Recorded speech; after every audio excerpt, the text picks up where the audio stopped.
الفاظ کا استعمال اور انتخاب سوچ سمجھ کر کریں۔ ایک دفعہ کا ذکر ہے کہ ایک بوڑھے آدمی نے یہ افواہ پھیلائی کہ اس کا نوجوان پڑوسی چور ہے، جس کے نتیجے میں نوجوان کو گرفتار کر لیا گیا۔ کچھ دن بعد نوجوان بے قصور ثابت ہوا۔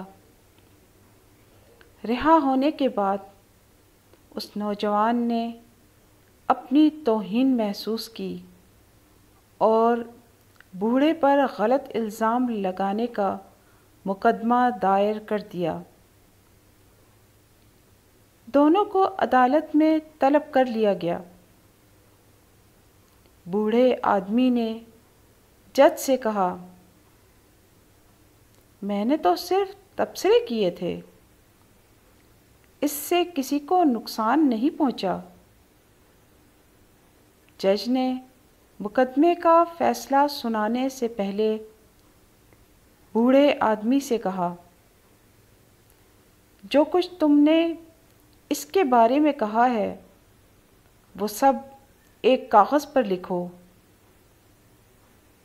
پھر ہر بات کے ٹکڑے کاٹ کر گھر جاتے ہوئے کاغذ کے ٹکڑوں کو باہر پھینک دینا اور کل فیصلہ سننے کے لیے عدالت میں واپس آ جانا۔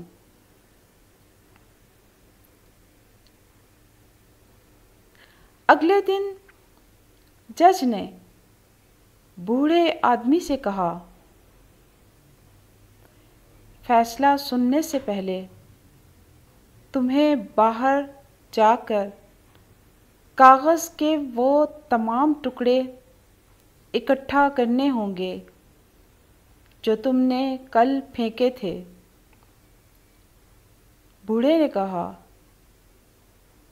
ایسا کیسے ہو سکتا ہے؟ ہوا نے انہیں اڑا دیا ہوگا اور مجھے نہیں معلوم کہ اب وہ مل بھی سکیں گے یا نہیں۔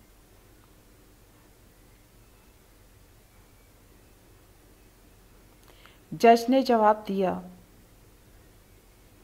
اسی طرح وہ باتیں جنہیں تم صرف تبصرے کہتے ہو، ایک آدمی کی عزت کو اس حد تک تباہ کر سکتے ہیں کہ ہو سکتا ہے وہ دوبارہ بحال نہ ہو سکے۔ بوڑھے کو اپنی غلطی کا احساس ہوا اور اس نے نوجوان سے معافی مانگ لی۔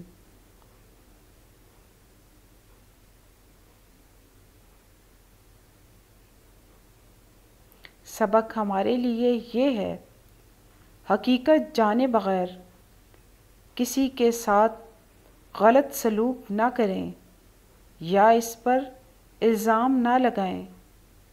آپ کے الفاظ کسی بے قصور کی ساکھ کو خراب کر سکتے ہیں۔